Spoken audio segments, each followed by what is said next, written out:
में है, मतलब इमेचोर टेराटोमा है, डिस्जर्मिनोमास है मैडम, इनमें भी फिर जी सिर्फ हमने मतलब इसमें कोई है बायोप्सी का रोल, या इनमें भी मतलब नहीं है, बस हमने डायरेक्ट उनको काउंसिल करना है और सर्जरी की तरफ जाना है या कीमो की तरफ जाना है?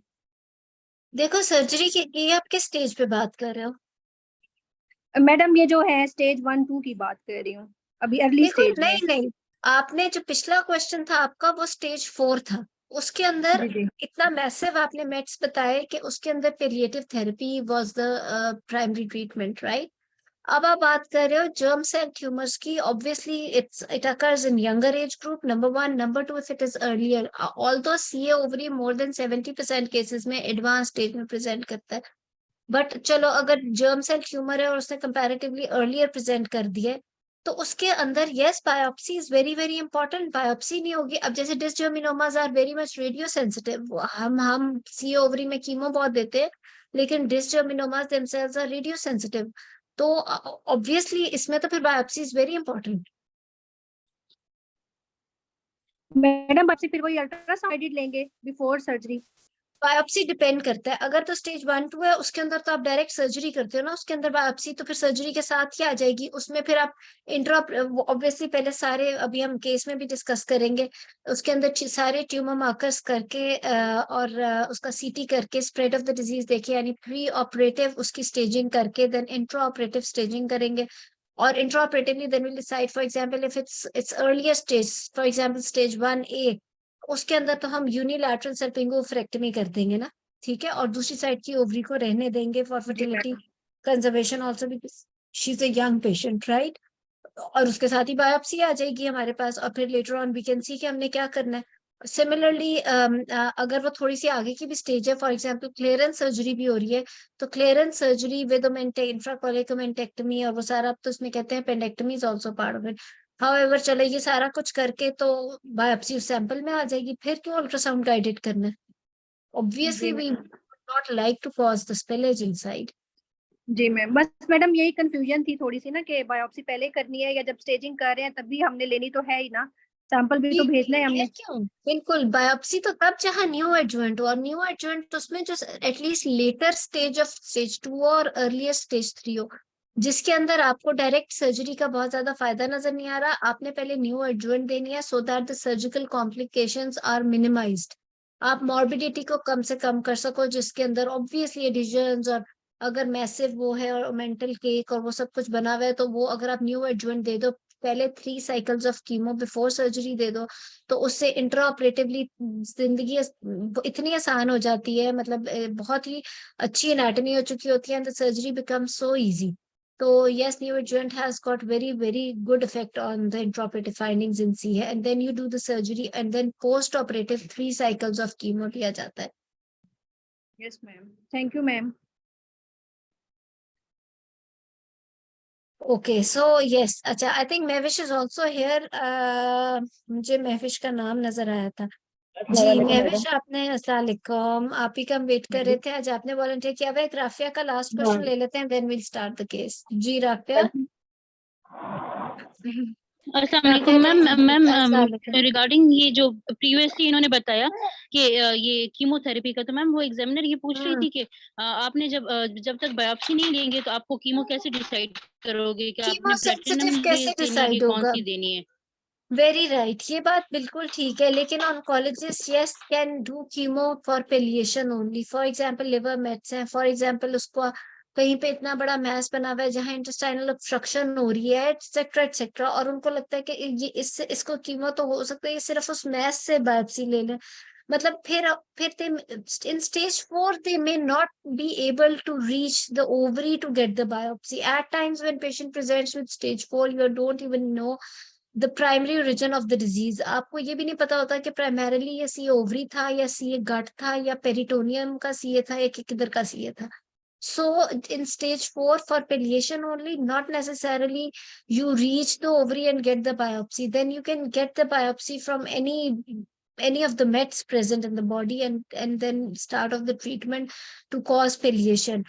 अगर अगर वो पेलिएशन से बेहतर होता है तो you keep on moving ahead with that, और फिर according to the symptoms you can change on. जैसे मैंने कहा कि palliation does not necessarily only mean के उसके अंदर कीमो या रेडियो ही होगी. It may even involve analgesia, analgesics. It may also involve something जिससे tumor may not be sensitive to that thing. For example, if it's a C endometrium and C endometrium is more sensitive to radiotherapy, we may give chemotherapy in the patient if it is affecting to cause palliation. So palliation is something, वो तो जिसे कहते हैं ना कि बस जहाँ पे आराम आ जाए वहां आराम दे दें, जितनी लाइफ स्पैन है उतना उस पेशेंट को कंफर्टेबल किया जाए, राइट. तो बायोप्सी का जो मकसद है सीए ओवरी में वो ज्यादा उन केसेस में है जिसमें आपने सर्जरी करके लेटर ऑन उसका ओवरऑल सर्वाइवल बढ़ाना है पेशेंट का, राइट. और उसके अंदर इतना एडवांस थोड़ा सा स्टेज है कि फर्स्ट 3 साइकिल्स आपको न्यू एडजुवेंट कीमो देनी है, then surgery and then post op chemo, right. So before surgery जो आपने कीमो देनी है उसके लिए you may need to get the biopsy. ठीक है.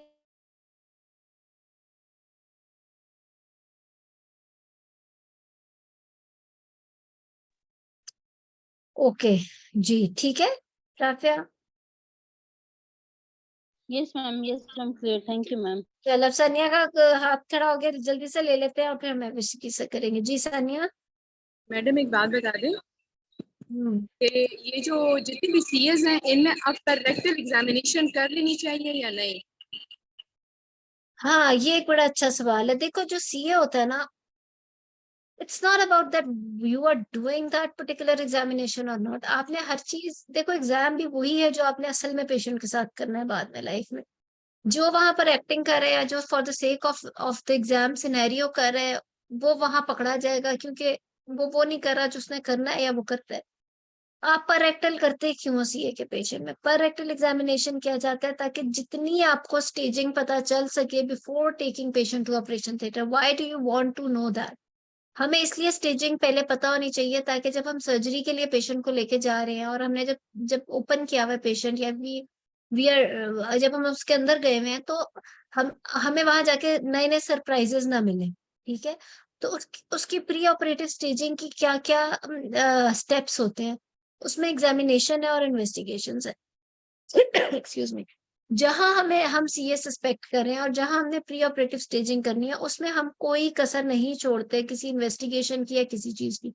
क्योंकि अगर ऑपरेशन थिएटर में ड्यूरिंग सर्जरी कोई ऐसी चीज हमें मिल जाए जो हम प्री ऑपरेटिवली एक्सपेक्ट नहीं कर रहे, तो वो ना सर्जन के लिए अच्छा समझा जाता है, उससे भी बुरा अटेंडेंट्स को लगता है. बिकॉज अगर आप बाहर निकल के उन्हें नई बात बताते हो ना कि आपके पेशेंट में तो मैंने अर्ली से स्टेज सस्पेक्ट की थी लेकिन अंदर जाके तो ये स्टेज 4 है, तो इससे ज्यादा बड़ा blunder on behalf of surgeon कोई हो नहीं सकता.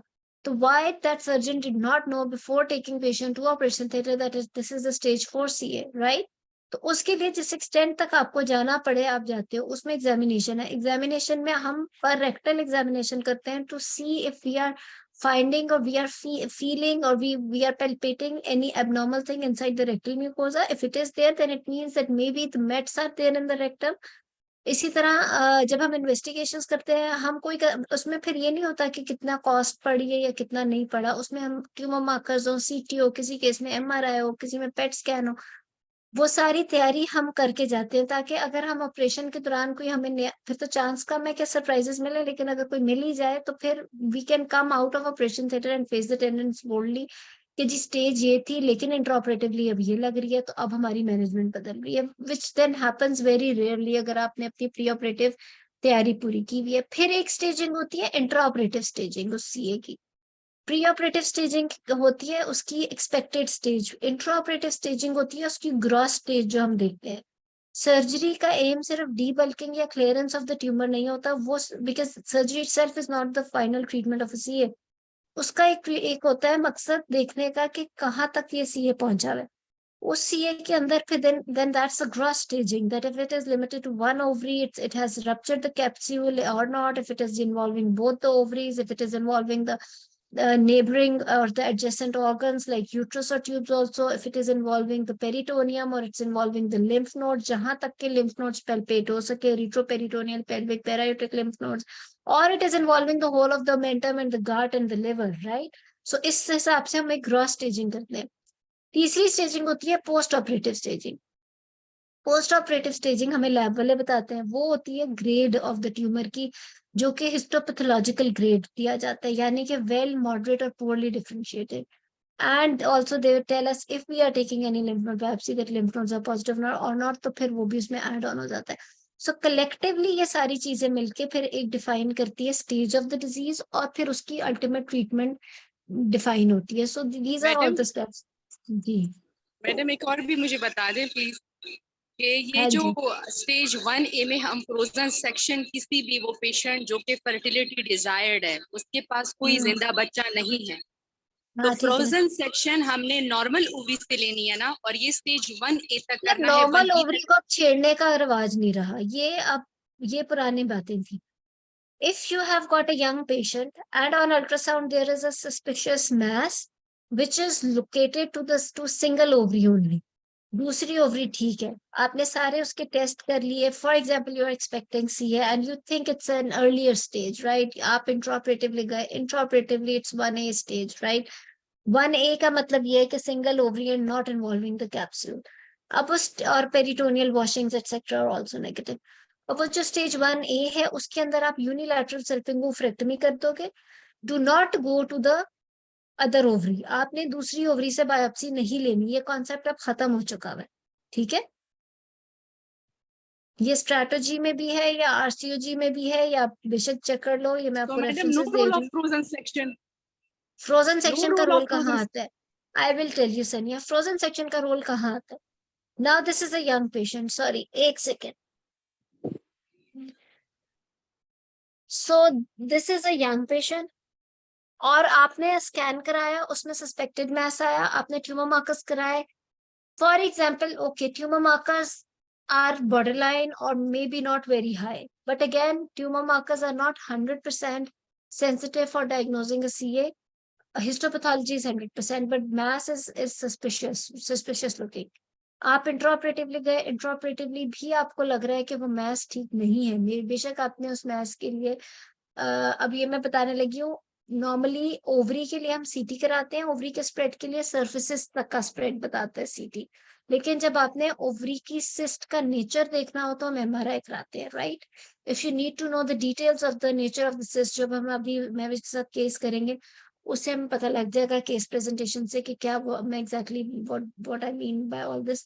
तो आपने वो सारा इवेलुएट कर लिया, you think that it is a malignant looking mass, intraoperatively गए, मैलिग्नेंट लुकिंग लग रहा है, फ्रोजन सेक्शन का रोल उधर आता है. आपने इस साइड से बायोप्सी लेके फ्रोजन सेक्शन भेजा, उस फिर आपने पेशेंट अंडर एनेस्थीसिया ही है, आपको आधा घंटे में मोस्टली 10 से 15 मिनट में वो रिपोर्ट बता भी देते हैं फोन पे. तो उन्होंने आपको जब तो लैब वालों मैडम ने बताया डिजीज कि से लिया या हेल्दी से लिया? डिजीज्ड. मैम शहनाज की क्लास हुई थी, मैम शहनाज ने किया कहा था कि ये आपने हेल्दी से लेना है, तो ये हेल्दी चीज वाला मुझे बड़ी. Concept, even if it is a no, if it has been diagnosed as CA, अगर वो एक साइड की ओवरी का CA डायग्नोज है और आप यूनिलैटरल सल्पिंगोफ्रेक्टमी कर रहे हो, फिर भी आपने दूसरी ओवरी से सैंपल नहीं लेना. ठीक है, तो ये thank you so strategy much में मैम. लिखा है. वेलकम. 1 मिनट मुझे दे दो, एक मिनट, थोड़ी सी इमरजेंसी कॉल आ रही है.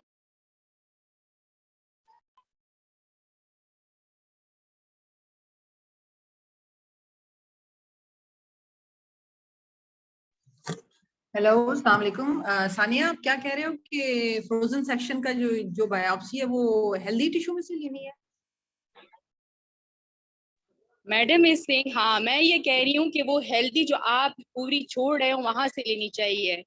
ये मैम शहनाज के साथ भी ये बात डिस्कस हुई थी, मैम का लेक्चर भी अपडेटेड है इंटरनेट पे ना, लेकिन अब मैडम कह रही है कि it has to be taken from disease, so this thing confuse me, so that's why to confirm for ma'am, तो I asked it. Doctor Sania, हमने जो होती है नॉर्मल लुकिंग ओवरी, क्योंकि फ्रोजन सेक्शन आप यूजुअली वहीं पे ले रहे हो जहाँ पे फर्टिलिटी स्पेयरिंग सर्जरी आप कर रहे हो ना, तो आपने नॉर्मल ओवरी को तो छेड़ना भी नहीं है, बिल्कुल भी नहीं उसको हिलाना. लेकिन आपने जिस सिर्फ ओवरी पे आप सस्पिशियस हो, लाइक फॉर एग्जांपल 1B में दोनों ओवरीज होते हैं, ठीक है, और आपके पास CA 125 1200 आ गया सपोज, तो आप जिस चीज को छोड़ रहे हो उस चीज के बारे में, डिजीज तो डिजीज है, जिस चीज नहीं को आप करोगे, छोड़ रहे हो उसके बारे अगर में आप तो आपको छोड़ रहे हो एंटीग्विटी आपने होनी उससे चाहिए ना. बायोप्सी नहीं लेनी.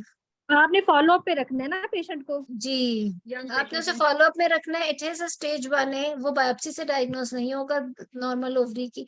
और मैडम आपने 1B उसकी में नहीं कर यूनिलैटरल सकते ना सिपिंगोफ्रेक्टमी करनी है। जी सॉरी, मैडम, 1B में हम नहीं लेंगे frozen sections, only 1A patients from disease 1A ovary. में जी, क्योंकि 1B में तो दोनों ओवरीज इन्वॉल्व होती है ना, 1B ओके में मैडम, और बायलैटरल मैडम ये भी इन्वॉल्वमेंट बता दें होती है। कि CA 125 का कोई लिमिट है, लाइक 1200 हो या कोई कट नो लिमिट है? Limit, no limit. Okay madam, thank you so much ma'am, thank you. Welcome. ठीक है, चलो let's move to the case presentation. जी महविश आप कोई केस लेके आए थे या हम बना लें? मैडम मुझे नहीं, मैं आपको एक और बताना चाहती थी कि मुझे लगा कि एक दिन पहले आप बताएंगी और मैंने प्रिपरेशन नहीं की, लेकिन आई वांट टू चलो कोई बात नहीं, इफ यू ठीक है, आप वांट मुझे केस आप दे ही दें। कर लो वरना कोई और कर ले। मैं कर लेती हूँ, बस आप मुझे केस दे दें। ओके, मैं बताऊं फिर केस आपको? जी madam. Okay. Patient is 52 years of age. She is nulliparous and postmenopausal, and she presents to you with the ultrasound report showing a unilateral mass of 5 into 6 centimeters complex ovarian cyst of left side, and it's an incidental finding. She doesn't have any other symptom. How will you proceed? ठीक है, अस्सलाम वालेकुम, मेरा नाम doctor Mahwish है, मैं गायनेको हूँ। आपका नाम क्या ऐसा है? करते हैं आज, क्योंकि हमने आधी क्लास तो क्वेश्चन आंसर्स में कर ली है, तो let's not do it structured, let's not do it like role play वाली डिस्कशन। आप इसको एक स्ट्रक्चर्ड वाइवा टाइप कर लो। आप डायरेक्ट ही हिस्ट्री के पॉइंट्स बोल दो और एग्जामिनेशन के, ताकि हम आगे डिस्कस कर लें। ठीक है। First of all, I will reintroduce myself to my patient. Then I will confirm the detail already given in the scenario. I will also inquire her the menopausal status. When did she got menopausal? I will also inquire if she has having any presenting complaint or any if she having any presenting complaint or any abnormality. Then I will inquire the details of her menstrual history, that age of menarche, age of menarche. Moreover, the periods were regular or not, and then if we were irregular, so that was the pattern of it. Moreover, I will also inquire and then is there any associated dysmenorrhea, post-validity intramenstrual bleeding, or any abnormality regarding her menstruation. What type of contraception she used in her life, and moreover, I will also inquire the uses of the OCPs and the reason for the ozone nulliparous. Did she take any treatment for the conception or not? I will also inquire is there any associated recently weight loss and loss of appetite or any madam other? आवाज नहीं आ रही सही clear. हटाऊं ये, मैंने hands free लगाए हैं। Hands free हटा दें आप, आपकी आवाज नहीं आ रही है, बिल्कुल समझ नहीं आ रही क्या बोल रही हैं आप। सॉरी। या तो आप माइक के बहुत करीब हैं, आवाज। हाँ, फिर से बोल बताऊं? मुझे प्लीज बताइएगा। अब ठीक है, फिर से बताऊं मैडम? हाँ दोबारा जी, सॉरी, रिपीट कर दें बिल्कुल। डॉक्टर, मैं भी आई आवाज नहीं थिंक आ क्विकली रिपीट कर दो। हाँ, Okay, okay. First of all, I will greet and introduce myself to my patient, then I confirm the detail already given in the scenario. I will, first of all, I will inquire the menopausal status, for how long she has been menopausal, and if did she had any episode of postmenopausal bleeding after that or not. Then I will inquire the any presenting the complaint. If no, then I will also inquire, is there any nausea, vomiting, flatulence, bloating, abdominal distension, or any history of the weight loss, and weight loss, shortness of breath, hemoptysis, any bowel altered bile habits, bladder or bowel dysfunction, or any hematuria or hematogasia. Moreover, I will also inquire the menstrual history in the form of the age of menarche, and was it regular or not, and what was the pattern of her bleeding. Moreover, is it associated with any dyspareunia, post-pill bleeding, intermenstrual bleeding, or any abnormal finding. Then I will also inquire the contraception history, and as she was nulliparous, so did she take any treatment for conception or not? If taken, that what was the treatment. I will also inquire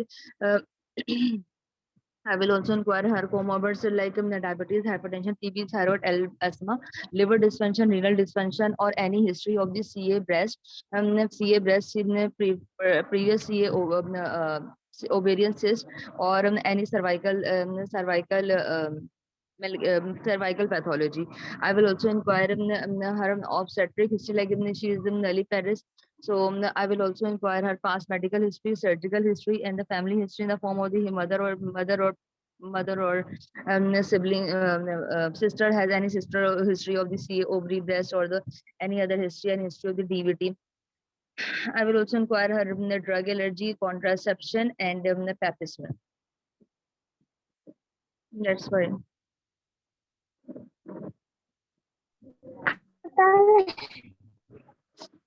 sorry examination भी आप बता दें महविश, फिर आगे कर लेते हैं.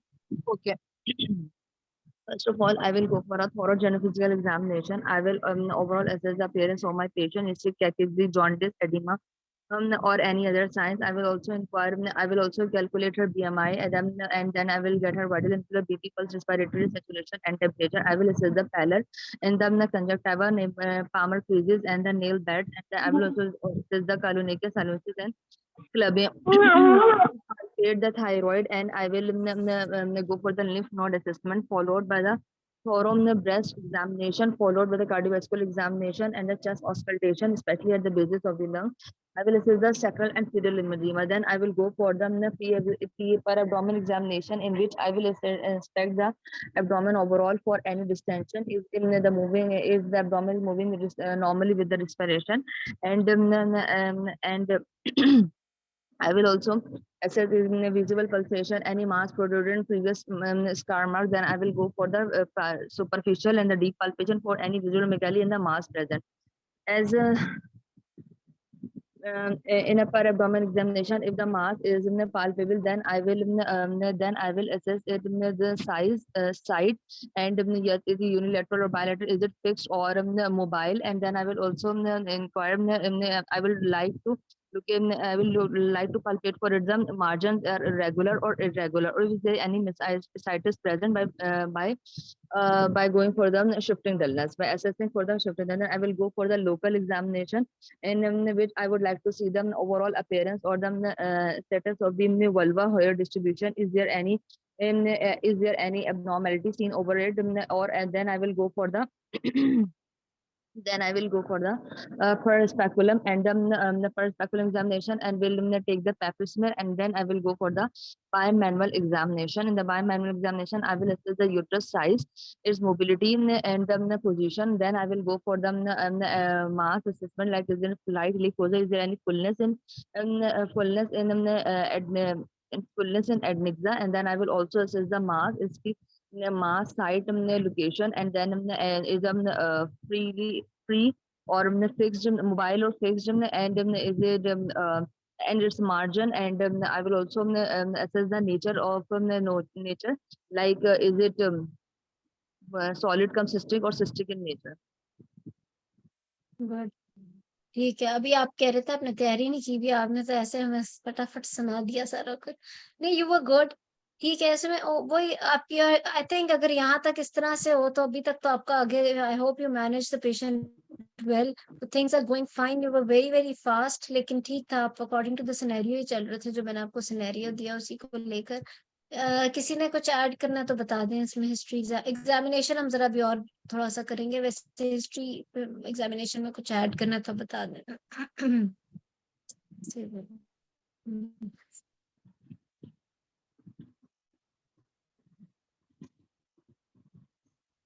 ठीक है. सो यस, देखो जो सीए वाला पेशेंट होता है, हमें पता है कि उसके अंदर when we are taking the history, उसमें जो प्रेजेंट हमें चीज दे दी है जो कि कॉम्प्लेक्स मैस है एब्डोमेन में, तो ऑब्वियसली पहले तो initially will start off with the history of that mess.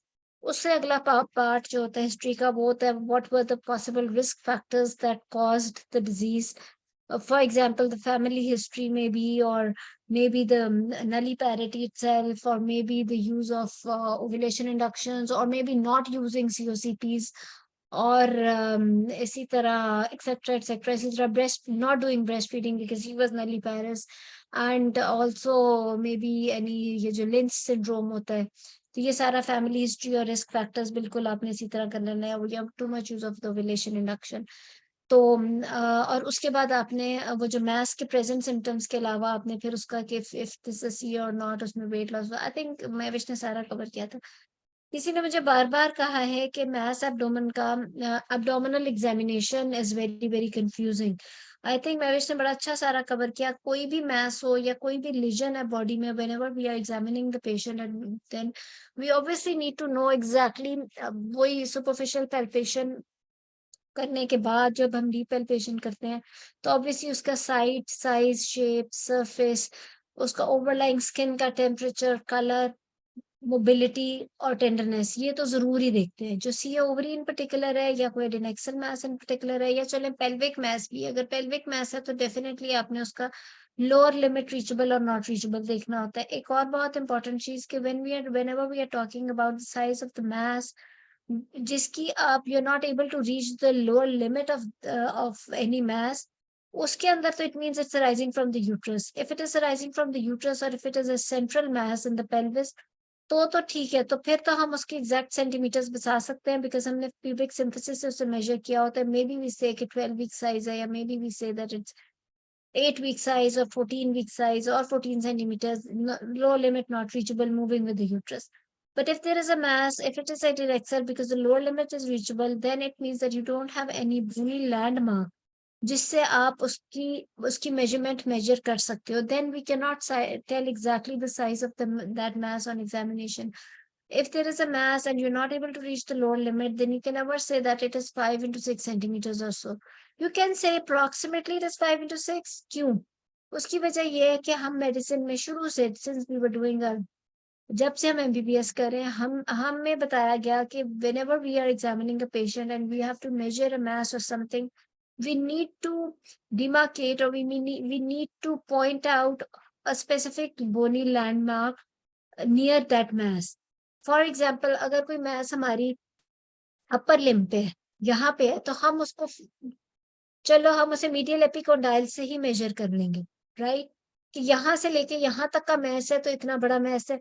Similarly uterus हम ज्यादा समझ आती है, सो अगर प्यूबिक सिम्फिसिस है तो हमने मेजरिंग टेप एक साइड पे रखी, फॉर एग्जांपल प्यूबिक सिम्फिसिस पे, या और पूरा मैस मेजर कर लिया, या फंडस पे रखा और प्यूबिक सिम्फिसिस तक पूरा मैस मेजर कर लिया। जहां पे आपके ऊपर लोअर लिमिट है ही नहीं and you don't have any bony landmark जहां से ये मैच स्टार्ट होता है, तो आप जब एक कॉर्नर पे रखोगे मेजरिंग टेप, तो वो तो स्लाइड करके मैच ऊपर कहीं पहुंच जाएगा, और जब वो ऊपर कहीं पहुंचेगा तो फिर दूसरा मेजरिंग टेप जहां भी रखोगे तो it will not be the appropriate size of that match.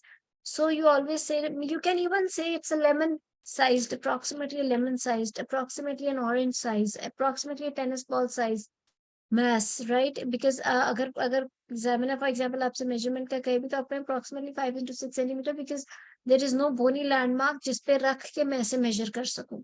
ठीक है, I hope you got my point. Secondly, whenever we are talking about a pelvic mass and in particularly this adnexal mass, we need to mention or talk about the presence of fluid in the abdomen. जिस तरह मैं ने बताया कि shifting dullness, we all should know exactly how to find out or how to check for the shifting dullness. कोई बता check करेंगे check?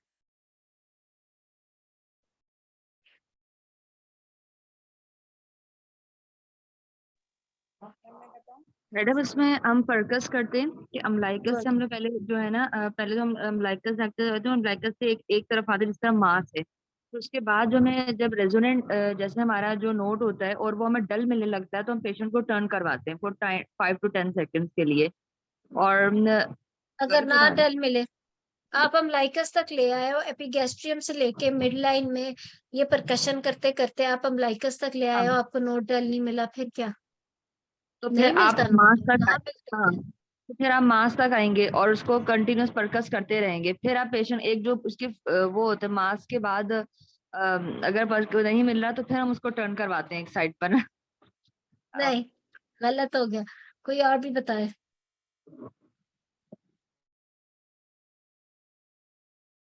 इसके ऊपर वैसे मैंने बड़ी क्लासेस ली हुई है, शायद ऑनलाइन भी अवेलेबल है। अच्छा देखो मेरी बात सुनो, शिफ्टिंग डलनेस ऐसे फाइंड आउट करते हैं। We all know how to do percussion, हम ये मिडिल फिंगर को इंडेक्स एक हाथ जब ऊपर रखते हैं पेशेंट के एब्डोमेन के ऊपर, तो हमने मिडिल फिंगर के ऊपर स्ट्राइक करना होता है दूसरे हाथ की इंडेक्स फिंगर से, टक टक टक टक टक टक, ठीक है। रेजोनेंट नोट आ रहा होता है, टक टक टक टक टक करके अम्लाइकस तक हम लेके आए। It is very, very rare that you'd find a dull note at the level of umbilicus. If you are finding a dull note at the level of umbilicus, that does not mean that the patient has got fluid. That is why you are finding a dull note.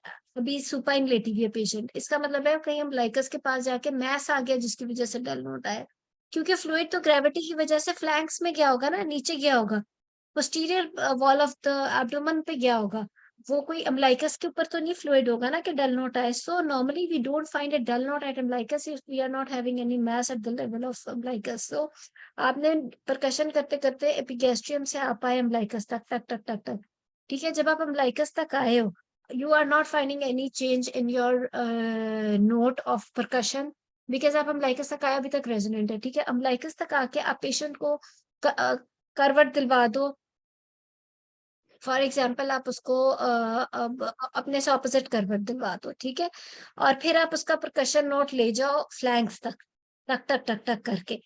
If there is no fluid तो flanks तक note resonant ही रहेगा।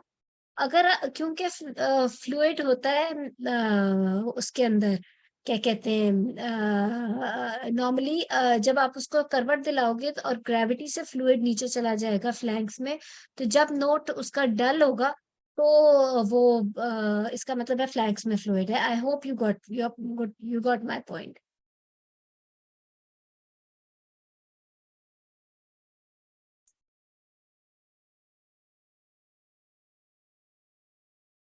कोई repeat करे? Patient straight लेटा हुआ है, ठीक है, पहले आप परकशन करते करते अम्बिलिकस तक आए हो, फिर उसके बाद आपने उसको करवट दिला दी है, ठीक है। करवट आपने उसको अपने से ऑपोजिट तरफ दिलवाई है, उसके लेफ्ट साइड पे, ठीक है। उसके I think I am not doing any mistake. अगर मैं यहाँ कहीं गलत कर रही हूँ तो प्लीज मुझे पॉइंट आउट कर दो। मैम मैं शायद उल्टा तो नहीं बोल रही लेफ्ट से? हाँ मैम बताओ ऐसा नहीं है, एक्सक्यूज मी मैम, हाँ। मैम ऐसा नहीं कि शुरू में वो लेटी हुई हम पहले करें, वो डल हो जाए, फिर हम करवट दिलवाएं और फिर वो रेजोनेंट होगा, तो इसका मतलब है कि फ्लूइड है फ्लैंक्स में। ये आप सही कह रहे हो, मुझे यही थोड़ी सी कंफ्यूजन हुई है कि आप उसको परकशन करते करते अम्बिलिकस तक लेके आए हो एंड फिर आप उसे करवट अम्बिलिकस से दिलाओगे। फ्लैंक तक आए हैं तो डल हो गई है, हाँ, रेजोनेंट होते डल, फिर हमें डल डल हो लगी, गई फिर है हमने क्योंकि करवट। फ्लूइड है, यही मैं कह रही हूँ एग्जैक्टली। जब आप उसको अम्बिलिकस से फ्लैंक्स तक लेके आए हो और अगर नोट डल हो गया है तो इट मीन्स के वो वहां पे फ्लूइड है, और फिर आप उसे करवट दिलाओगे और 2-3 सेकंड के लिए वेट करोगे और फिर मे वो बी 10 रेजोनेंट हो सेकंड, जाएगी। The fluid will go down और वो वहां पर फ्लैंक्स में रेजोनेंट हो जाएगा। यस, ठीक कह रहे हो बिल्कुल, ठीक है। इसको दोबारा से रिपीट एक दफा कर दो फाकिया, फिर मैं भी एक दफा रिपीट करती हूँ। मैम हम करेंगे रेजोनेंस चेक करेंगे, अम्बिलिकस तक आएंगे, एपिगैस्ट्रियम से हम अम्बिलिकस तक आएंगे, रेजोनेंट हो जाएगी, ठीक है। फिर हम उससे फिर रेजोनेंट ही अम्बिलिकस, होगी ना? जी जी, फिर हम अम्बिलिकस से फ्लैंक्स तक आएंगे, ठीक है। अगर फ्लूइड अभी होगा वो तो फ्लैंक, सुपाइन ही है, जी सुपाइन पेशेंट ही है सुपाइन लेटी हुई है, जी हम पेशेंट के राइट साइड पे खड़े हैं, जी एपिगैस्ट्रियम से हम अम्बिलिकस तक आए, इट वाज रेजोनेंट। अब अम्बिलिकस से हम आए हैं, अब हमने अपना फिंगर मूव करना शुरू किया है पेशेंट के राइट साइड पे, यानी जिस साइड पे हम खड़े हुए हैं उस साइड पर लेके आए हैं फ्लैंक्स तक। फ्लैंक्स तक लाए हैं तो एक पॉइंट आया है जहां पर वो डल हो गए नोट, जी मैम ठीक है ना फाकिया? यही बात है, जब जी वो जैसे ही डल हुआ है वहीं हम रुक गए, फ्लैंक्स पे हमने फिंगर रखी है और पेशेंट को वहां फिंगर रखे रखे कहा है कि आप ऑपोजिट तरफ करवट ले, यानी लेफ्ट लैटरल हो जाए। जब जी पेशेंट लेफ्ट लैटरल हो जाएगी तो वो नोट रेजोनेंट, वो तो 10 सेकंड के बाद आप 10 तक काउंट कर लो, फ्लूइड सारा ऑपोजिट फ्लैंक्स में चला जाएगा और नोट दोबारा से रेजोनेंट हो जाएगा, जी मैम। ठीक है। इसके अंदर कंफ्यूजन क्या होती है, अभी भी आप लोगों को कंफ्यूजन हो रही होगी कि हमने कब किस साइड पे फिंगर को लेके जाना है परकशन करते हुए और पेशेंट को करवट कहाँ दिलानी है, सारी कंफ्यूजन ही वहां होती है। अभी मुझे इवन बोलते हुए भी देखो कंफ्यूजन हुई थी और फिर फाकिया ने थोड़ा सा मुझे रीइंफोर्स करके शी मेड मी, मुझे कंफर्म हो गया कि मैं जो कह रही हूँ क्या कह रही हूँ। मैडम इसके अंदर एक मैं बता दूं श्रेया, फिर आप बताना। इसमें एक चीज याद जी रखनी है जी कि पेशेंट शुरू में सुपाइन लेटा हुआ है, जब हम जैसे में ब्राउनल एग्जामिनेशन करते हैं, अम्बलाइकस तक फिंगर जब आती है परकशन, उसके बाद हमने अपनी तरफ हैंड्स को मूव करके, यानी पेशेंट के राइट साइड के फ्लैंक्स तक लेके आना है परकशन नोट को। अगर तो वो रेजोनेंट ही है परकशन नोट, फिर करवट दिलाने की जरूरत नहीं है, क्योंकि करवट तो तब दिलाए ना कि आपको डल मिले और कोई फ्लूइड है जो आप एक्सपेक्ट कर रहे हो कि करवट दिला के वो रेजोनेंट हो जाएगा। तो अगर तो आप अपनी साइड की फ्लैंक्स यानी right side of the patient के फ्लैंक्स पर तक परकशन नोट लेके आए हो और वो डल एकदम से हो गए, यानी रेजोनेंट नोट होते होते डल हो गया, तो आपने वही फिंगर रखे रखे पेशेंट से कहना है कि अब आप ऑपोजिट करवट लें, यानी लेफ्ट लैटरल हो जाए। जब वो पूरी लेफ्ट लैटरल हो जाएगी, आपने 10 सेकेंड्स वेट करना है, वो फ्लूइड सारा नीचे उसके लेफ्ट फ्लैंक्स में चला जाएगा और वो नोट जो कि पहले डल था वो रेजोनेंट हो जाएगा। ठीक है, so this is called shifting dullness. जी सुनेगा। अस्सलाम वालेकुम मैडम। मैडम बस जी विजरास जो है ना वो डल होते हैं, और जब फ्लैंक्स में फ्लूइड शिफ्ट हो जाएगा तो वो रेजोनेंट होगा, है ना मैडम? विसरास की भी आपने फिक्र नहीं करनी। विसरास जो हाँ सिर्फ मैडम, वो बस परकशन पे फ्लूइड आपको रेजोनेंट डोंट होगा। Talk about viscera. विसरास आपने हाँ, जो पेल्पेट किए, अगर आपको लिवर बड़ा लगा तो आपको वो डल मिलेगा, राइट, एब्डोमेन में। ठीक। अगर अगर हेपेटोमेगैली नहीं है तो आपको कोई डल नहीं मिलेगा। स्प्लीन की हमने सिर्फ पेल्पेशन से स्प्लेनोमेगैली देखनी होती है। हमारा परकशन में विसरा से कोई लेना देना नहीं है, हमारा परकशन में सिर्फ एब्डोमिनल फ्लूइड से लेना देना है, और वो मैंने आपको ठीक है बताया मैडम, है वो कि रेजोनेंट आपने है। कितना करना है। जी, so don't talk about anything else, वो कंफ्यूजन क्रिएट ठीक करेगा। जस्ट टॉक अबाउट द ठीक इंट्राब्डोमिनल फ्लूइड, एक चीज। दूसरी चीज ठीक ये ठीक। कि इफ मैं अभी सुनती हूँ, एक मिनट दे दें। अगर shifting dullness is positive, right, if shifting dullness is positive, only then you can go ahead to find out the fluid thrill. If shifting dullness is negative, it means there are no signs of presence of any fluid in the abdomen. So it means that अगर shifting dullness ही negative है, तो फिर fluid thrill जो है वो क्या होगी, फिर वो तो positive नहीं, फिर होएगी नहीं ना fluid thrill। तो तब है जब fluid होगा तो fluid thrill होएगी ना। और fluid thrill आपको मोस्टली बहुत ही मैसिव ग्रॉस ascites में मिलती है। ठीक है जी। एक और भी मैं आपको एग्जामिनेशन में बात बताती हूँ। कवल कुछ कहने शायद लगी थी। मैडम मैं ये कह रही थी, वो जो परकशन ओवर द मैस करते हैं ना, वो बता दें कि जैसे वो भी सिस्ट है वो। बताती हूँ, ठीक है, वो भी इसके बाद बताती हूँ, पहले फ्लूइड वाली बात हो जाए। ठीक है, I hope shifting dullness clear हो गई है सबको। असल में परफॉर्म करते हुए obviously it's better to show and it's easier to teach on a patient, लेकिन आई होप के डिस्क्राइब करने में आप लोगों को समझ आ गई। अब एक कंफ्यूजन क्या होती है एब्डोमेन में फ्लूइड की। There is a patient who has got gross ascites. You cannot do any demarcation of any mass. You never know that this is a huge mass in the abdomen. एक बड़ा सा cystic mass है या ये gross ascites है. How do you differentiate? Percussion note पे आप कैसे फर्क कर सकते हो कि is it a huge mass reaching up to the epigastrium, which is fluid filled, or it is not mass but it is ascites?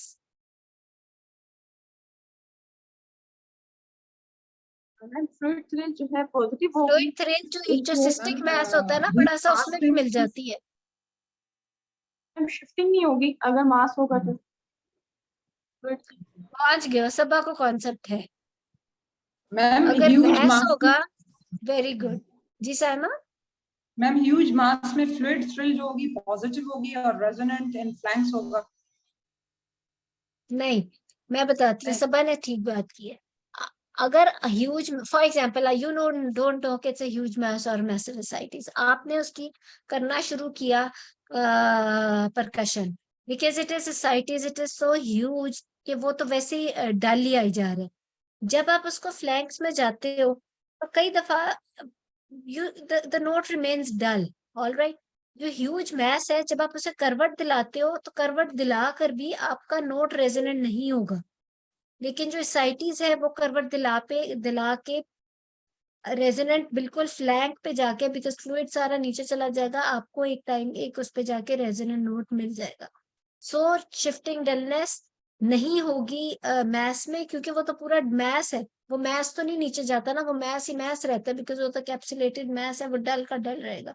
लेकिन जो फ्लूइड है which is freely floating fluid in the abdominal cavity, वो सारा नीचे चला जाता है और आपको एक बिल्कुल फ्लैंक वाली जगह पे रेजोनेंट नोट मिल जाता है करवट दिला। सो उसमें शिफ्टिंग डलनेस होती है। और मुझे किसी ने कहा है कि डिमार्केशन अब मैथ्स के ऊपर प्रकर्शन बता दें, that's very easy. For example considering the same scenario, 5 into 6 centimetre left side का मैथ्स है, आपने उसको उसका जब मैथ्स की पैल्पेशन पे मार्जिन्स फील कर ली हैं, तो आप उसको लेफ्ट साइड के हाइपोगैस्ट्रियम से नीचे लेके आओगे। हाइपोगैस्ट्रियम इज, हाँ, जो लेफ्ट साइड का ऊपर वाला क्वाड्रेंट है उससे नीचे लेके आओगे टू द मैस। एक टाइम पे रेजोनेंट नोट आता आता डल हो जाएगा, तो इसका मतलब है कि वहां से वो डल हो गया। इसी तरह if you want to find, ये बेसिकली मार्जिन्स को डिमार्केट करने के लिए होता है, बिकॉज आपको मैथ्स के ऊपर हमेशा डल नोट मिलेगा। ठीक है,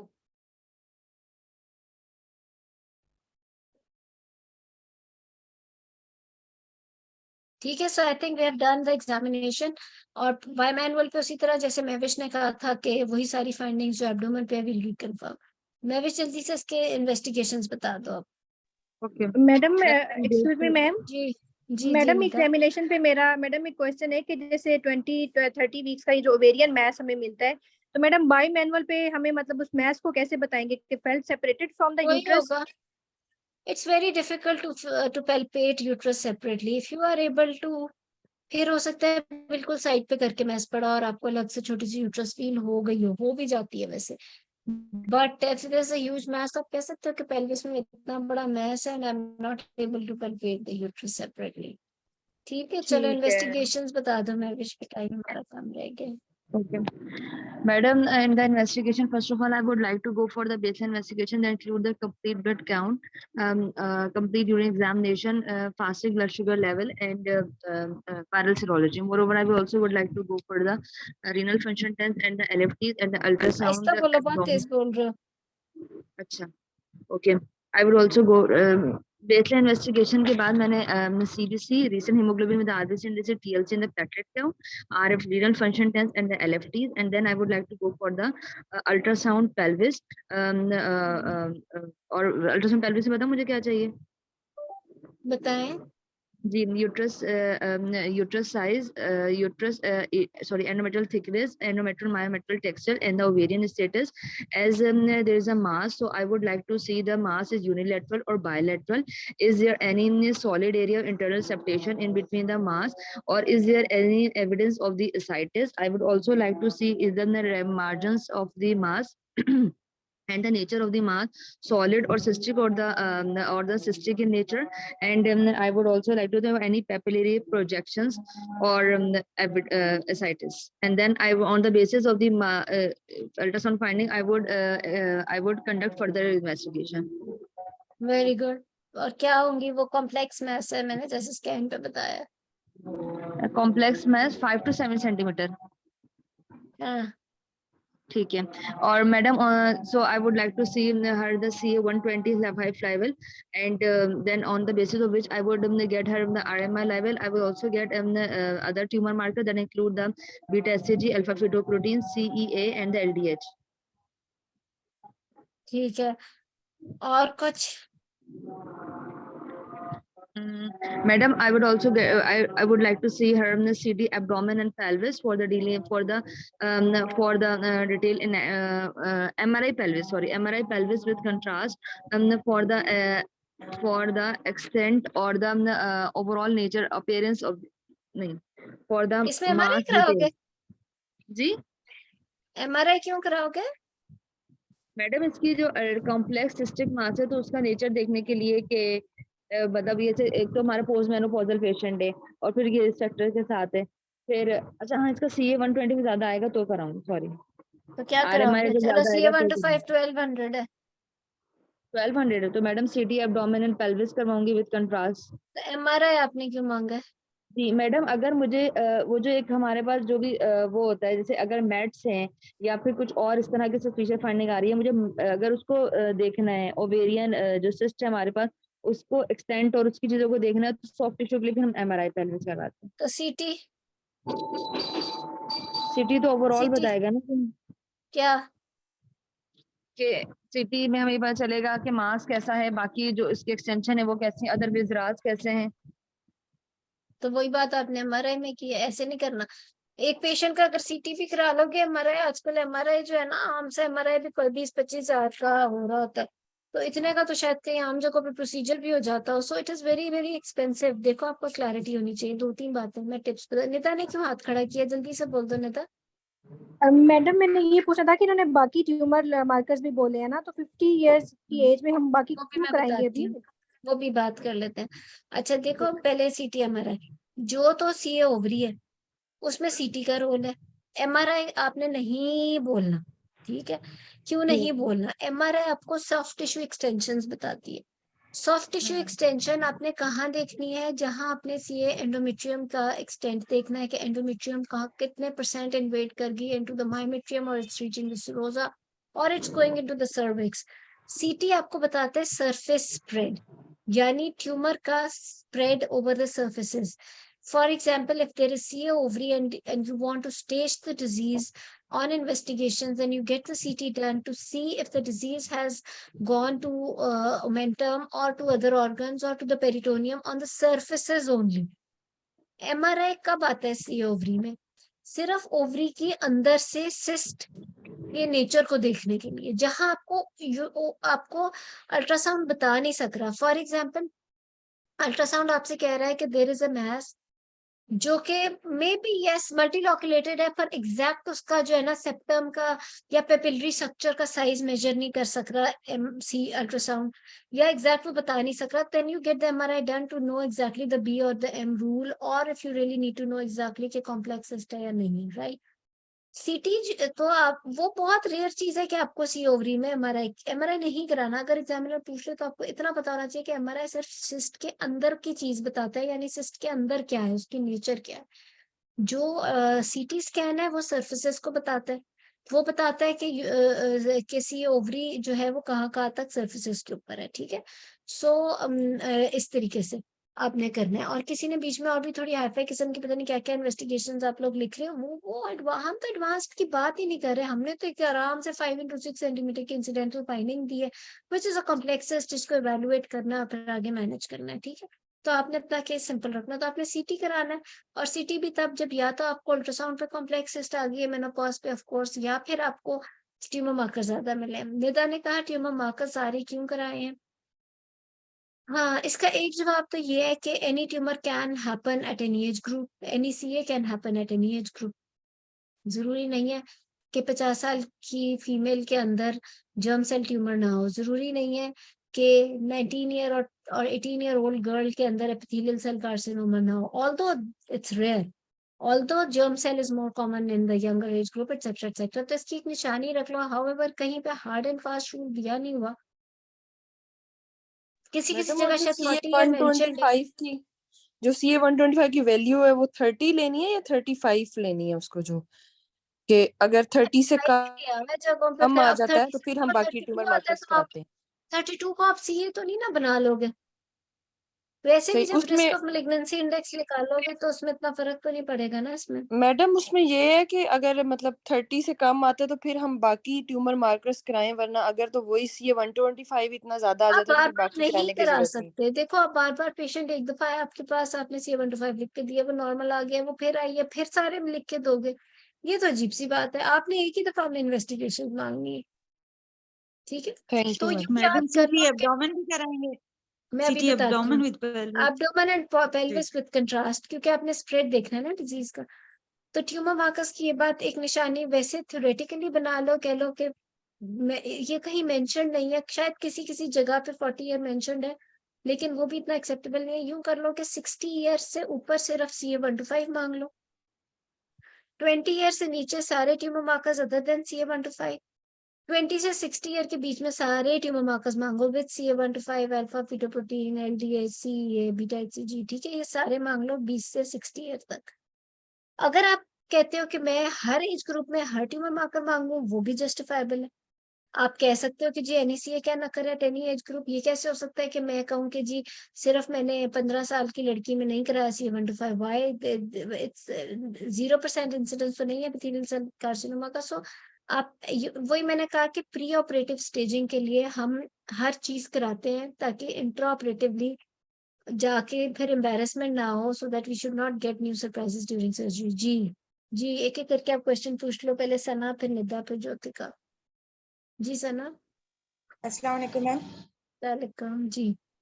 जी मैम, मुझे ये पूछना था कि अगर पेशेंट है हमारे पास पोस्ट मेनोपॉजल और उसका आरएमआई लेस देन 200 आ रहा है, तो फिर हमें हाँ इन्वेस्टिगेशन में सीटी स्कैन करवाएंगे?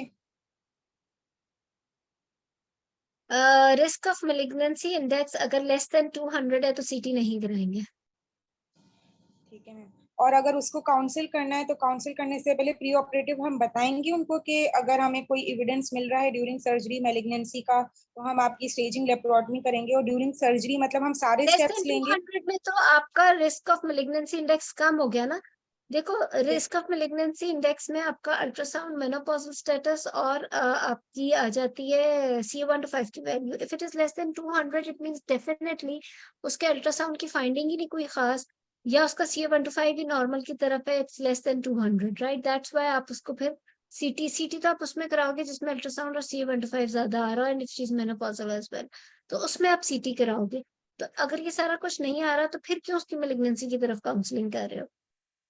सही है मैम, मतलब उसको बेनाइन की तरह ही काउंसिल करके और सर्जरी भी उसको वैसे ही नॉट करके। एग्जैक्टली बिनाइन, वो फिर आपका साइज आ जाता है। If it is more than 5 centimetre but risk of malignancy index is less than 200, तो आप उसका, and if it is complex और it is causing any complication, तो आप उसकी यूनिलैटरल सल्पिंगोफ्रेक्टमी भी करते हो उसको काउंसिल करके। बायलैटरल उफरेक्टमी जो गाइडलाइन कहती है ना, वो तो बायलैटरल उफरेक्टमी कहती है विदाउट हिस्टेक्टमी, लेकिन what we do is that we even do because she is menopausal and the size is more than 5 centimetre and it's complex, although risk of malignancy index is low, या फिर if it is causing any complication and she is menopausal, then we give her choices. Number one mostly is the choice that she should go for the clearance surgery, because at times the histopathology report is the final report, and there are very high chances that a complex cyst of bigger size, even if tumor markers are normal, may comes out to be malignant on histopathology in a postmenopausal patient. So that is why we advise her to go for the clearance surgery. लेकिन जो guideline है RCOG की green top guideline, वो bilateral oophorectomy कहते हैं। So वो फिर हमारी second option, because there are patients, कोई patient ऐसी होती है जो कहती है कि बेशक complex cyst है, tumor markers मेरे normal है, risk of malignancy index मेरा कम है, less than 200 है, तो I will just get my unilateral oophorectomy done, or I don't want to get my uterus removed, you can do bilateral oophorectomy also, but not the uterine. There are patients, तो फिर वो accordingly, लेकिन later on, because CA1-5 or any tumor marker is never 100% sensitive for the diagnosis of CA, वो histopathology पे CA भी आ सकता है, if it comes out to be CA तो फिर clearance surgery is the treatment followed by chemotherapy। ठीक है जी निता। Madam वैसे तो गाइडलाइन में तो यही लिखा है कि अगर 200 से कम है आरएमआई तो आपने बायलैटरल करनी है ना साल्पिंगोफ्रेक्टमी, वही मैं लेकिन कह रही हूँ, जी मैडम। लेकिन मैडम मेरा उसमें दूसरा, हिस्टेक्टमी नहीं है फिर। हाँ जी मैडम मेरा क्वेश्चन तो ये था कि आपने जो इसमें सिर्फ स्कैन बताइए कि कॉम्प्लेक्स सिस्ट है ना, और तो मैडम जो हमने आरएमआई कैलकुलेट करना है उसमें तो फिर हमने स्कोर मतलब और भी फीचर्स हैं, तो उसके लिए फिर हम एग्जामिनर से पूछेंगे कि मैं बाकी फीचर्स भी देखना चाहती हूँ, क्योंकि अगर तो एक फीचर है तो एक स्कोर है, मोर देन 2 है या 2 है तो फिर 2 और 3 स्कोर होगा। अल्ट्रासाउंड तो कंप्लीट ही नहीं है विदाउट फीचर्स, 0 उसमें 1 2 3 है ना। जी मैडम, देखो 0 1 2 है, सॉरी अल्ट्रासाउंड का स्कोर, तो 0 आप 1 उसमें 3 है। हाँ 0 1 2 है, तो आप अल्ट्रासाउंड, तो फिर अल्ट्रासाउंड का तो फिर पूरा स्कोर होता है ना। बिल्कुल ठीक है जी। ज्योतिका का हाथ खड़ा है जी। ज्योतिका मैम मुझे ये पूछना था कि जो एमआरआई कंट्रास्ट और सीटी कंट्रास्ट कहते हैं, तो कंट्रास्ट वाला थोड़ा मुझे समझ नहीं आता किस किस में कराना होता है। विद कंट्रास्ट इसलिए ताकि आप उसका ब्लड सप्लाई और वो सारा देखो ना, मैस का स्प्रेड ऑफ द डिजीज के लिए आप विद कंट्रास्ट कराते हो सीटी एब्डोमेन और पेल्विस। 013 स्कोर है, थैंक यू। आपका मेनोपॉजल का 13 है, अल्ट्रासाउंड का 013 है, और फिर CA1-5 की इटसेल्फ वैल्यू है। Thank you Sindhu ji. ठीक है Jyotika, I hope you got your point. ठीक है गुड जी। फाकिया का क्वेश्चन। जी अस्सलाम वालेकुम मैम। वालेकुम। मैम ये जो फाइब्रॉयड होता है पोस्टीरियर वॉल, तो मैम जो पीवी करते हैं उस पे जो फीलिंग आती है तो मैम उसको किस तरह बताएंगे जो फाइब्रोइड बल्जिंग? आप जी फाइब्रोइड मैडम पे आ वैसे गए, इसमें परेशानी की क्या बात है? आप पूरी नहीं यूट्रस मैम, का साइज बताओगे ना, अलग से तो आपको मैम फाइब्रोइड नहीं होगा, नहीं वो नहीं तो मैम, पूरी जब हम यूट्रस पीवी का साइज करेंगे ना होगा। और वो फुलनेस से फील होती है ना पोस्टीरियर वॉल पे जब पीवी हाँ, करते हैं, पर तो यूट्रस उसको का हम साइज बड़ा होगा तो आप कहोगे कि there is fullness in the posterior fornix fornix. Seems to be a posterior fibroid, और फिर उसकी सारी ठीक है मैम। डिस्क्रिप्शन दे दो कि फर्म है, वो सारा यूट्रस के साइज के साथ ओवरऑल यूट्रस होगी ना, अलग से फाइब्रोइड जी तो नहीं मैम, होगा। ठीक है मैम, वो ठीक फुलनेस है, बताएंगे, सही। हाँ जी साइमा। फुलनेस का नाम आप जहां भी दोगे बाय मैनुअल में, उसमें जाहिरी बात है आइदर दो ही चीजें हो सकती है, तीसरी कोई चीज हो नहीं सकती, या तो वहां मैस होगा या वहां वो फ्लूइड होगा। तो आपने अकॉर्डिंगली उसको सारा एक्सप्लेन कर उस चीज को फिर आगे एलैबोरेट करना। साइमा और सोनिया का क्वेश्चन फिर जल्दी से मैं विश उसको मैनेज कर देंगी 5 मिनट्स में पेशेंट को। जी अस्सलाम वालेकुम Saima, ma'am. Sonia ji.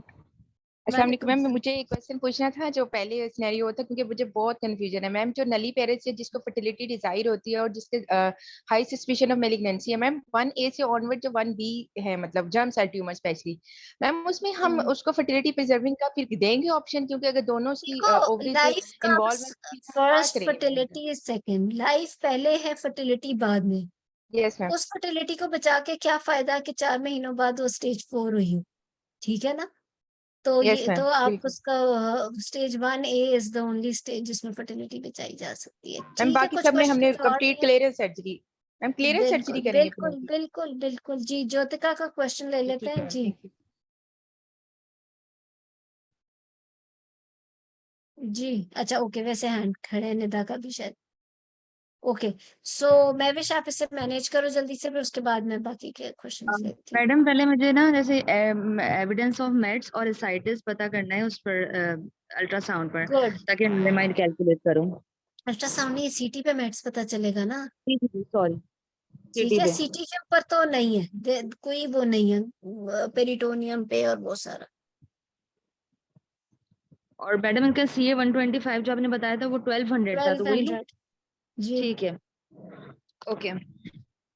First of all, I will counsel my patient and her family regarding her diagnosis, and that it is a complex mass with a very raised RMI that is high suspicious that it is a malignant, for which she needs an treatment. First of all, I will counsel her regarding the treatment details. For which I will first of all involve the amnesty that includes a senior gynecologist, senior gynecologist, senior anesthetist, and the oncologist, and the histopathologist, and senior midwife, then radiologist. Then I will counsel with my patient. First of all, I will complete my worker. I will go for the blood arrangement. I will take a consent, and then I will keep my patient in view. Regarding the consent, I will explain the procedure that it is it should be done in the gynecological unit because it's a high risk procedure. And if we have first of all, we will open the abdomen, and if we find any suspicious, as we have already have, so we will send a frozen. If it is malignant, to be malignant on frozen for the histopathological frozen confirmation. क्या? Frozen section. क्यों? इसका risk madam of malignancy index कितना निकला, आपने calculate किया? जी madam, बहुत ज्यादा है, मसलन बोला ही नहीं। पेशेंट को जब 1200। आप काउंसल करोगे तो बोलोगे तो सही ना कि ये आपका रिस्क ऑफ मेलिग्नेंसी इंडेक्स है, which is so high. I am जी already madam, expecting that you are a case of malignancy. However, final diagnosis will be on histopathology report. ठीक। उसके बाद फ्रोजन सेक्शन कहाँ से आ गया? मैडम एग्जैक्टली देखने के लिए, सपोज म्यूसिनस है तो मैं इसकी अपेंडेक्टमी के लिए भी जाऊं, अगर सीरियस है तो मैं उसको पूरा फुल स्टेज तो मैं दोनों में ही करूंगी, और पूरी इसकी फुल स्टेजिंग नहीं तो सर्जरी फिर होगी। आपने, अगर फॉर एग्जांपल ये म्यूसिनस नहीं है, जी मतलब अपेंडेक्टमी कर दो, फिर अगर आप मतलब उसके लिए फ्रोजन सेक्शन, देखो मेरी बात सुनो, फ्रोजन सही section is not a good और a convenient investigation, very frankly. सही। पेशेंट, हम सब ने जिंदगी में एक आधा फ्रोजन सेक्शन जरूर देखा होता है अपनी जिंदगी में। We know that patient is under anaesthesia, patient opened होता है, उसके अलावा उस आधी सर्जरी हुई होती है, आधी नहीं होती, then frozen section is going to cause spillage also, etcetera etcetera. और फिर हाँ आधा पौना घंटा गुजर जाता है वो सैंपल भेजना, फिर वहां लैब में जाके जितना मसला उस सैंपल के साथ होता होगा, because it's not easy for the laboratory person also to give report in just half an hour, और ये वो रिपोर्ट है जो अदरवाइज 14 दिनों में दी जाती है। अब सही। सोचो 14 दिनों की रिपोर्ट उस बंदे ने हमें आधे घंटे में देनी है, तो वो किस chaos में से और किस कंफ्यूजन और किस टेंशन में से गुजरेगा, और उसके frozen section is something which is going to create a big difference in your management. यानी यंग पेशेंट है, उसकी यूट्रस या तो निकल जानी है या उस फ्रोजन सेक्शन ने बचा लेनी है, एटसेट्रा एटसेट्रा। सो जब एक पेशेंट पता है मैलिग्नेंट है, पोस्ट मेनोपॉजल है, उसकी अपेंडिक्स को बचाने के लिए आप फ्रोजन सेक्शन कर रहे हैं, हद होगी। ऐसे नहीं करना, ठीक है? चलो बताओ। Madam, I got it. First Even of if all, you I will. don't remove appendix, for example, if it is mucinous or whatever, normally what we know from our wards till now, ये appendectomy तो कहीं कहीं लिखा है management में, या very advanced disease में appendectomy लिखा है। Histopathology doesn't decide or about appendectomy or not. Very advanced disease में चलो appendectomy हो जाती है। Even if you don't do appendectomy in this type of CA ovary, जो कि 1A stage ही लग रही है, और चलो 1B होगी या जो भी हम डिस्कस करते हैं, तो उसके अंदर तो आपने वैसे क्लियरेंस सर्जरी कर देनी है, तो अपेंडेक्टमी ना भी करो तो कोई बात नहीं, बट कोई एडवांस स्टेज है उसमें फिर अपेंडेक्टमी कर दो तो अच्छा है। It's like that. So frozen section इसमें बिल्कुल नहीं इंडिकेटेड।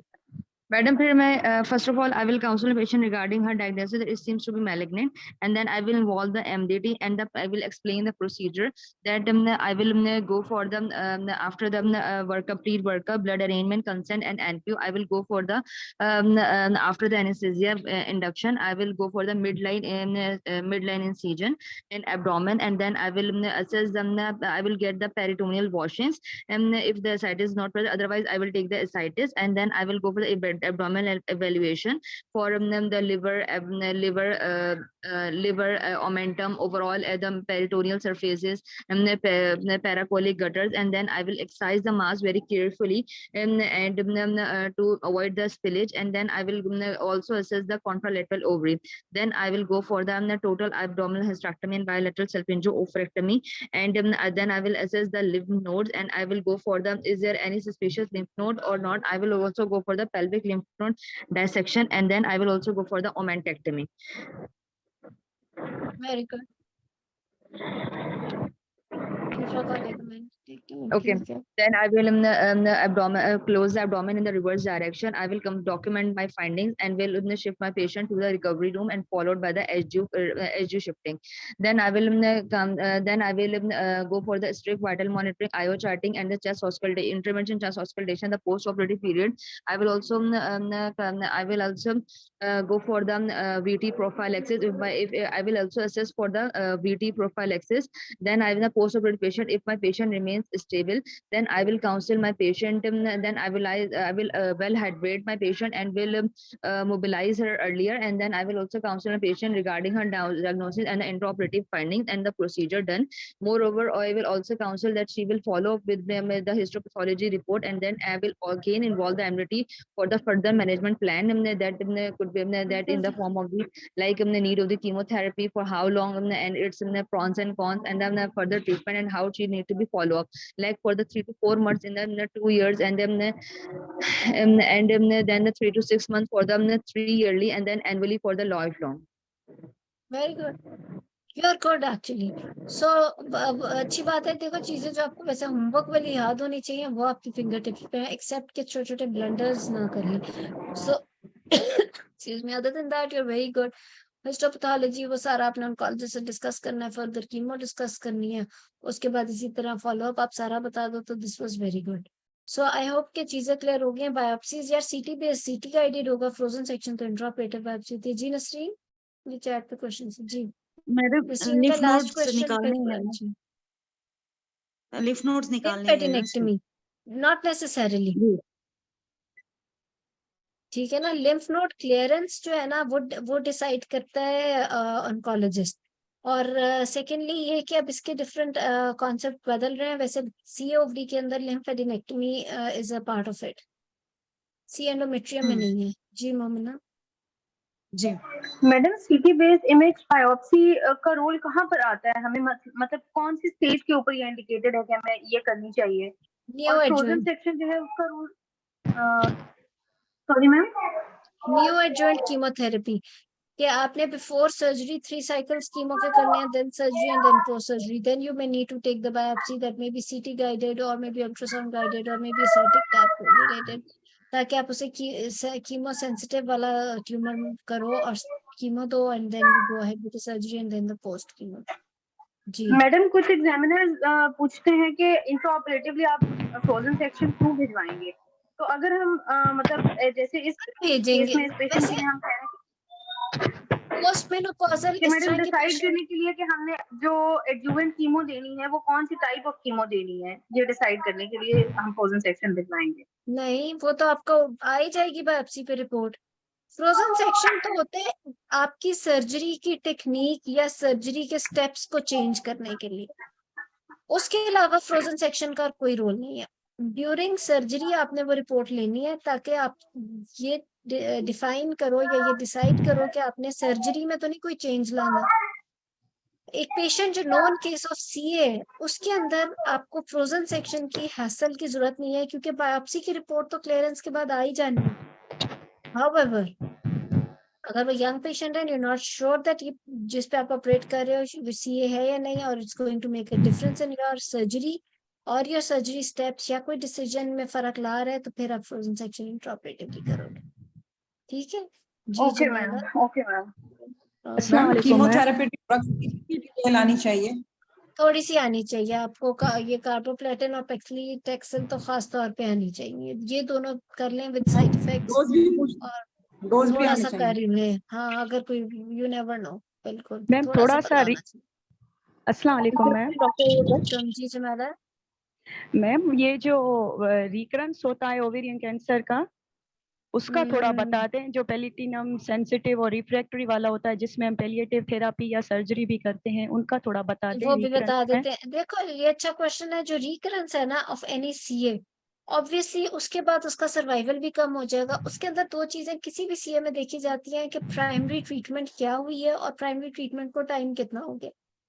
सीए ओवरी के अंदर अगर primary treatment for example platinum based drugs थी और उसको मोर देन 1 ईयर हो चुका है और रिकरेंस हो गया है, तो रिकरेंस में आप दोबारा कार्बोप्लेटिन दो या प्लैटिनम बेस्ड ड्रग्स दो तो उससे अच्छे रिजल्ट्स आते हैं, राइट। सो इसमें basically duration of that has been gone since the primary treatment और what primary treatment patient had. Similarly इसके अंदर सी एंडोमेट्रियम के अंदर भी अगर पहले सर्जरी हुई है तो मे बी अब रेडियोथेरेपी, पहले radio and also site of recurrence इसमें इंपॉर्टेंट हो जाता है एंडोमेट्रियम में कि अगर वॉल्ट पे बिल्कुल लोकलाइज्ड है तो at times surgical clearance and then radiotherapy. लेकिन अगर अभी पहले ही उसकी सर्जिकल क्लियरेंस हुई है और अब जल्दी रिकरेंस हो गया तो फिर पहले radiotherapy. So recurrence is something which shows खुदा न खास्ता that you are going more towards the palliation or maybe going to minimize the disease before it brings its symptoms. लेकिन सीए ओवरी में जो है ना, वैसे जब रिकरेंस होता है तो सिम्टम्स पहले आते हैं, इवन सीए 1 to 5 की रिपोर्ट से भी पहले कई दफा। इसके अंदर इसकी पहले तो हम कहते थे ना कि अल्ट्रासाउंड और सीए 1 to 5 से हम फॉलो करते रहे या सीटी से इसका रिकरेंस को, लेकिन अब इसके अंदर ये भी है कि चाहे सीए 1 to 5 ना भी कराएं और खाली सिम्टम्स और अल्ट्रासाउंड सीटी से ही फॉलो कर लें तो वो भी बिकॉज ये फिर ये रिकरेंस प्रेजेंट कर देता है सीओपी का जल्दी ना। Then you need to know the survival rates. Thank you. Survival rate आपको पता होने चाहिए इन सबके के first stage. ये देखो, अच्छा मैविश का throughout it was very good, but if she had added things like scoring बोलती कि बच्चे पेशेंट को काउंसल कर रही है तो RMI का स्कोर बोलो कि ये है तो इतने % चांस है कि आपको CA. If it is more than 250 as it definitely it was more than 250. 75% score बोलो कि आप तो मोर देन 75% चांस है कि आपका सीए, हाउएवर नॉट 100%, वो बायोप्सी बताएगा। फिर बोलो कि इंट्राऑपरेटिव फर्स्ट स्टेज थी, let's wait for the biopsy report. First stage में इतने % तो सर्वाइवल है अगर मैं आपको कीमो भी दूं, ये परसेंटेजेस टेक्निकल बातें ये बोलोगे ही, बिकॉज ये जिस तरह का बहुत अच्छा बताया महविश ने हमें सारे स्टेप्स, लेकिन उसमें ये चीजें ऐड हो जाएं तो बहुत ही अच्छा हो जाएगा। जी सब मैम अगर मैम ये बता रहे बता दो फिर क्लास खत्म होने लगी है। जी मैम ये बता रहे हैं हमारे पास एक पेशेंट आती है पोस्ट मेनोपॉजल है, उसका RMI 200 है, हमने कहा उसकी नहीं करेगा। नहीं आवाज नहीं आई सही। RMI कितना है?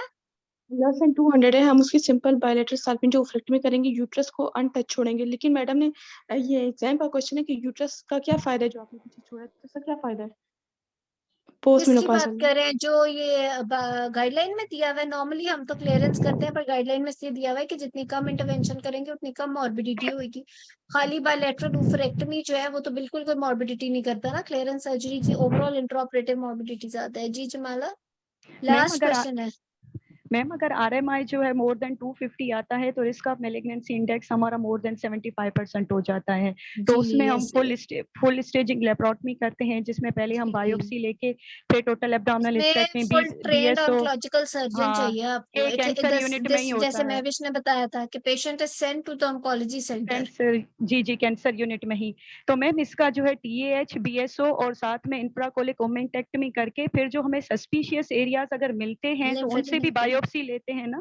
जाहिर है, बिल्कुल। फिर वो सिर्फ सैंपल पे नहीं होता, फिर जो हमें सस्पिशियस एरियाज भी मिलते हैं हम उनसे भी बायोप्सी लेके फिर भेजते हैं। तो ठीक है मैम। और ये हमें कीमो ट्रांसवर्स कॉलम से नीचे होता है। जी एक सब मिनट आवाज नहीं। जी मैम ये कीमो हम जो है वो कब स्टार्ट करते हैं? अगर रिपोर्ट आ गई हमारे पास हिस्टोपैथो की तो सर्जरी के उसकी कितने दिन बाद रिकवरी हम के कीमो? बाद मोस्टली 3 वीक्स के बाद का एडवाइस वो कर देते हैं। जी सबा का लास्ट क्वेश्चन फिर क्लास खत्म हो जाएगी। मैम जी ये सबा, बता दें कि ये ओवरी होता है जो उसका प्राइमरी ट्यूमर और मेटास्टेसिस दोनों की सेम हिस्टोपैथोलॉजी होती है या डिफरेंट हाँ होती जी है? सेम होती है। और जो रिकरेंस जी सेम ही होगी जी हिस्टोपैथ। ठीक है है मैडम। चलो। मैम एक बात बता दें मैडम, जब हम बायोप्सी लेते हैं या तो हमारे पास ट्यूमर मार्कर और अल्ट्रासाउंड फाइंडिंग्स या वो इनकंक्लूसिव है, या फिर कीमोथेरेपी की जो हम CT गाइडेड बायोप्सी करेंगे तो उसके लिए जो उसके अलावा उसमें फिर अपग्रेडिंग ऑफ ट्यूमर के चांसेस हैं?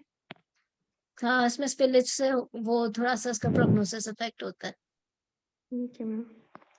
ठीक है जी महविश। मैडम मुझे ये पूछना था कि जैसे हमारे पास जो भी स्टैंडर्ड डोजेस दी हुई है ना IV कीमोथेरेपी की या पेरिटोनियम की, एरिया अंडर कवर लिखा हुआ है। एरिया अंडर कवर 5 to 6 ये से कारोप्लेटिन के आगे लिखा हुआ है स्टार्टिंग डोज, ये क्या होता है? जी आपका सवाल ही बड़ा कट के आई आवाज। एरिया क्या है?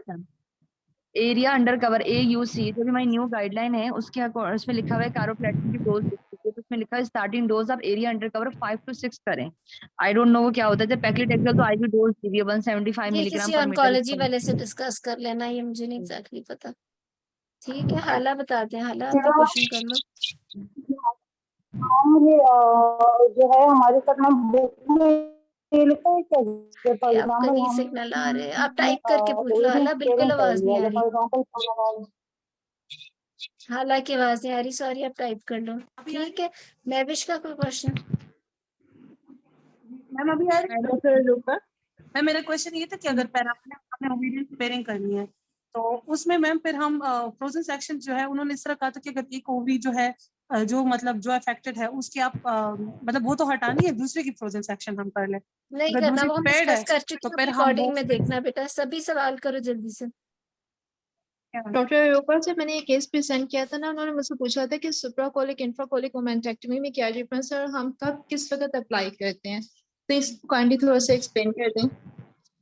ये जो क्वेश्चन है ना ये वाकई इंपॉर्टेंट है। देखो हमारे गायनी के ट्यूमर्स में इंफ्राकोलिक ओमेंटेक्टमी मेनली है, मे बी सुप्राकोलिक बायोप्सी, लेकिन वी नेवर डू दैट। इंफ्राकोलिक ओमेंटेक्टमी हम किसमें करते हैं? हम सी ओवरी में करते हैं। ये ट्रांसवर्स कॉलन से नीचे वाला सारा जो आया होता है ओमेंटम वो है। There is a difference between obviously infracolic omentum taenia and supracolic. ये सर्जरी की किताब में या एनाटॉमी की बुक में आपको डिफरेंस समझ आ जाएगा कि इंट्राऑपरेटिव इसको डिफरेंशिएट कैसे करते हैं। इंफ्राकोलिक ओमेंटेक्टमी आप जनरल सर्जन से साथ कराओगे। उसके अलावा ये करते कब कब है? सी ओवरी में करते हैं, सी एंडोमेट्रियम में नॉर्मली अर्ली स्टेजेस में नहीं करते। एडवांस सी एंडोमेट्रियम और टाइप 2 सी एंडोमेट्रियम जिसके अंदर पेपिलरी सीरस कार्सिनोमा और ये वाली टाइप्स होती हैं, जो एक तो टाइप 1 होता है ना जो एडिनो कार्सिनोमा है, जो उसके अलावा पेपिलरी सीरस कार्सिनोमा वगैरह है उसके अंदर सीरस और clear cell ma'am. Clear cell, sorry exactly वही। तो उसके अंदर आप फिर इंफ्राकोलिक ओमेंटेक्टमी करते हो और बायोप्सीज ऊपर से लेते हो। सुप्राकोलिक ओमेंटेक्टमी हमारे फील्ड में नहीं है जी। ठीक है, क्योंकि ये वो ट्यूमर्स हैं जो ऊपर स्प्रेड कर जाते हैं। ठीक मैम, आपने जिस तरह से बताया कि अगर हमारा risk malignancy index more than 250 है तो 75% चांसेस हैं। हम पेशेंट की क्लियरेंस सर्जरी करके फिर जब बायोप्सी के लिए भेजते हैं तो उस बायोप्सी पे हम जस्ट अपने कार्सिनोमा को कंफर्म करते हैं, कीमो सेंसिटिविटी को देखते हैं, क्योंकि सर्जरी ये तो हम दो ऑलरेडी चीजें कर देखते चुके हैं, हैं। लेकिन उसके साथ आप उसके ट्यूमर की डिफरेंशिएशन नहीं देखते, वेल है, पुअरली है या मॉडरेट डिफरेंशिएटेड है, फिर लिम्फ नोड्स की पॉजिटिव और नेगेटिव नेचर देखते हो, स्टेज रिकन्फर्म की जाती है, टाइप ऑफ ट्यूमर देखा जाता है, कीमो सेंसिटिविटी। जी तो मैम जमाला। ठीक, और मैम हाँ सर्जरी जी से सभी। पहले किसी यानी कि जो हमने पढ़ा था कि सीटी गाइडेड बायोप्सी करके आप प्रोसीड करें सर्जरी को, फिर उसकी इम्पोर्टेंस क्या है? उसकी इम्पोर्टेंस क्लियरेंस है, क्लियरेंस नहीं करनी, क्लियरेंस ही तो अल्टीमेट ट्रीटमेंट है इसकी। जी मैडम, अल्टीमेट ट्रीटमेंट यही है, मुझे यही समझ नहीं लग रही कि बायोप्सी हमें लेकिन सर्जरी जो से पहले बायोप्सी करनी है क्लियरेंस बाद से में। आएगी, बेशक सीटी से आपको उतना ज्यादा नहीं पता लगेगा। You are not getting the lymph nodes through CT, you are not getting any, you are just getting a little piece from the main chunk. आप पूरा चंक भी नहीं ले रहे हो, उसका छोटा सा पीस ले रहे हो, राइट? सो ऑब्वियसली उसकी फर्क पड़ेगा। जी जल्दी नसरीन और महविश फिर क्लास मैम जो सीटी गाइडेड बायोप्सी है वो तो अर्ली स्टेज में नहीं देंगे क्योंकि वो अपग्रेड होने का वो होता है। हाँ, ये तो उसमें जरूरत एडवांस नहीं है ना, उसमें तो वैसे ही क्लियरेंस सर्जरी हो जाएगी।